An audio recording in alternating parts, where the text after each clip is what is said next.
9 मई के वाक़यात से मायूसी हुई, क़दामत पसंद रुझानात की हौसला शिकनी करना होगी। निगरान वज़ीर आज़म अनवारुल हक काकड़ का वफाकी काबीना के पहले इजलास से खिताब। कहा, रियासत अक़लियतों को नुकसान पहुँचाने वाले अनासिर के साथ नहीं, मुल्क में बसने वाली कौमियतों का तहफ़्फ़ुज़ करना होगा। वफाकी काबीना को मुल्क को दरपेश मसाइल का इदराक है, माशी मसाइल के हल के लिए बेहतरीन इक़दामात करेंगे। IT सेक्टर को फ़रोग़ देंगे, हमें अल्फाज से नहीं अमल से ख़ुद को मनवाना है। पाकिस्तान की तरक्की की बुनियाद रखने की कोशिश करेंगे, यकीनी बनाया जाएगा कानून की हुक्मरानी पर कोई समझौता ना हो। मेरे साथ तजुर्बेकार टीम है, यकीन है अल्लाह ताला हमें सुरखरू करेंगे। मुल्की और गैर मुल्की सतह पर किए गए वादों को पूरा किया जाएगा। निगरान वज़ीर आला बलूचिस्तान के तकर्रुर के मामले पर बड़ा ब्रेक थ्रू। हुकूमत और अपोजिशन का सरदार अली मर्दान डोमकी के नाम पर इत्तेफाक हो गया। नाम पर इत्तेफाक हुकूमती और अपोजिशन के अरकान पर मुश्तमिल पार्लिमानी कमेटी के दरमियान हुआ। गवर्नर बलूचिस्तान ने स्पीकर की जानिब से इरसाल होने वाले समरी पर दस्तखत कर दिए। अली मर्दान डोमकी कल ओहदे का हल्फ उठाएंगे। सानह जड़ांवाला की तहकीकात में अहम पेशरफ, 2 मरकजी मुल्ज़िमान सगे भाई गिरफ्तार। निगरान वज़ीर आला पंजाब ने बैनुल मज़ाहिब हम आहंगी के इजलास में खिताब में तस्दीक कर दी।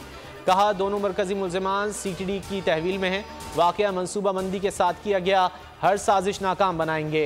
निगरान वज़ीर मजहबी उमूर अनीक अहमद बिशप नदीम कामरान की दिलखराश वाक़े की पुरजोर मजम्मत। ताहिर अशरफी बोले, किसी को नुकसान पहुँचाना इस्लाम की तालीम नहीं। वफाकुल मदारिस अल अरबिया, मजलिस आमला और मजलिस शूरा का सानिया जड़ांवाला पर गहरी तशवीश का इजहार। PP रहनुमा सईद गनी वाक़े पर अफसोस के लिए सेंट पैट्रिक चर्च पहुँच गए। कहा, मजहब और आइन में इस किस्म के वाक़यात की गुंजाइश नहीं। रहनुमा जमात इस्लामी का भी चर्च जाकर मसीही रहनुमाओं से इजहार अफसोस। सुप्रीम कोर्ट के जस्टिस मंसूर अली शाह ने नैब तरामीम के खिलाफ केस में फुल कोर्ट तश्कील देने की तजवीज़ दे दी। केस की समाअत के दौरान रिमार्क्स में कहा, अदालत practice and procedure act case का फैसला करे या फुल कोर्ट तश्कील दे।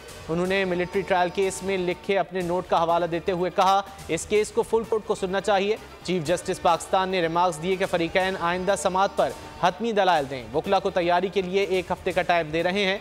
केस के मेरिट्स के साथ काबिल समाअत होने पर भी फैसला देंगे।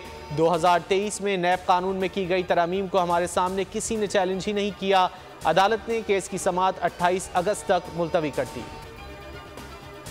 एहतिसाब अदालत ने निगरान वज़ीर आज़म के मुशीर आहद चीमा को बैरून मुल्क जाने की इजाज़त दे दी। आहद चीमा ने आशियाना इकबाल हाउसिंग सोसाइटी और आमदन से ज़ायद असासजात केस में इजाज़त के लिए अदालत से रुजू किया था। इस्तिदा की, ऑस्ट्रिया जाना चाहता हूँ, इजाज़त दी जाए। आहद खान चीमा की दरख्वास्त पर नैब ने जवाब जमा कराया। कलदम TTP के खवारिज आपस में लड़ कर मरने लगे। कभी रुपए पैसों पर झगड़ा तो कभी इख्तियारात की जंग। कलदम TTP के धड़े बाहम दस्तो गिरेबां। नूर वली महसूद ग्रुप ने खोस्त में गुल बहादुर ग्रुप पर हमले के बाद जमातुल अहरार पर वार किया। नूर वली महसूद ने असद आफरीदी को क़ला सैफुल्लाह हमले के बारे में TTP के राज अफशा करने पर विलायत के मनसब से फौरी हटा दिया था। बाद में मुख्तलिफ बयानात जारी करने पर नूर वली महसूद ने असद आफरीदी के सर की कीमत मुकर्रर की। कल रात महसूद ग्रुप के कारिंदों ने असद आफरीदी के ठिकाने को निशाना बनाया। महसूद ग्रुप और असद आफरीदी ग्रुप में झड़प के दौरान मुतादिद दहशतगर्द शदीद जख्मी भी हुए। जमातुल अहरार के कमांडर्स ने सरबकफ मोहम्मद और उमर खालिद खुरासानी के कत्ल का जिम्मेदार भी नूर वली महसूद को करार दिया था। बिजली और पेट्रोल की कीमतों से सताए अफराद को एक और धचका। लाहौर में सर्दियों से कबल गैस की लोड शेडिंग का नया शेड्यूल जारी कर दिया गया। घरेलू सार्फिन को 24 में से सिर्फ 8 घंटे गैस मिल सकेगी। सुबह 6 से 9 बजे गैस मिलेगी। दोपहर 12 से 2 और शाम 6 से 9 बजे तक भी चूल्हे जल सकेंगे। बाकी वक्त शहरी सिर्फ दिल ही जला सकेंगे। कराची में नागन चौरंगी पर रेंट कार के दफ्तर में शहरी पर तशद्दुद और कत्ल में मुलव्वस मुल्ज़िमान को अदालती रिमांड पर जेल भेज दिया गया। पुलिस ने अली नवाज, इमाद, हसान समेत 6 मुल्ज़िमान को जिस्मानी रिमांड ख़त्म होने पर अदालत में पेश किया। तफ्तीशी अफसर ने मजीद जिस्मानी रिमांड की इस्तदा की। अदालत ने तफ्तीशी अफसर से आइंदा समाअत पर केस का चालान तलब कर लिया। मुझ पर रोज़ाना तशद्दुद किया जाता, मुल्ज़िमा सोमिया डंडों और लोहे की सलाखों से मारती। गुस्से में लातों मुक्कों से तशद्दुद, बाल पकड़कर सर दीवार पर मारती थी। कई रोज़ कमरे में भूखा बंद रखा जाता। बहीमाना तशद्दुद का शिकार रिजवाना ने खुद पर टूटे जुल्म की दास्तान सुना दी। पुलिस ज़राए के मुताबिक मजलूम बच्ची ने बताया, जज फैमिली समेत बाहर जाते तो हफ्ता मुझे घर में बंद रखा जाता। माँ बाप से मिलने की इजाज़त भी नहीं थी। टेलीफोन पर बात कराते मगर जज की अहलिया साथ होती। ज़ख्मों और तशद्दुद के बारे में घर वालों को बताने का कहा जाता, जख्मों की मरहम पट्टी भी नहीं कराई जाती थी। इस्लामाबाद में 13 साला घरेलू मुलाजमा बच्ची अंदलीब इंसानियत सोच तशद्दुद का शिकार। टांगों पर जलने के निशानात, पेट और चेहरे को भी जख्मी किया गया। बच्ची के मुताबिक मुलजिमा जैतून और समरा जुल्म के पहाड़ तोड़ती। मुझ पर गर्म पानी फेंका जाता था, जिस्म जलाया जाता, हैंगर से तशद्दुद किया जाता। मालकन के बच्चे मारते भी थे। 2 बार कुत्तों को भी छोड़ा गया। मामू ने बदतमीजी की। मालकन समरा को बताया तो मुझे उल्टा मारा। मुझे तावीज़ पिलाए जाते।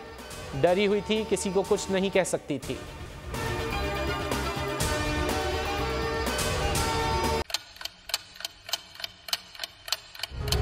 आप लोग इस मुल्क पाकिस्तान में आजाद हैं। सहाफती उसूलों पर कारबंद बोल न्यूज ने रखी रिवायत बरकरार। बोल न्यूज की जानिब से देखने वालों को यौम आजादी की बेहद मुबारकबाद। मुल्क भर से जश्न आजादी की तकरीबात बोल ने दिखाई अपनी स्क्रीन पर। पाकिस्तान के 76वें यौम आजादी का जश्न बोल ने सुनाई पाकिस्तान जिंदाबाद के नारों की गूंज। बोल की सबसे बड़ी ट्रांसमिशन में पाकिस्तान का नाम रोशन करने वालों ने दिए कौम को पैगामात। बेपनाह मुश्किलात का सामना करके इस मुल्क को हासिल किया। आज़ाद कौमों को बहुत सी कुर्बानियाँ देनी पड़ती हैं। 76 वालियों में आज़ादी का दिन जोश खरोश के साथ मना, क्योंकि जिंदाबाद पाकिस्तान ये है बोल की पहचान। सब्सक्राइब करें और बेल दबाएं ताकि कोई खबर रह न जाए।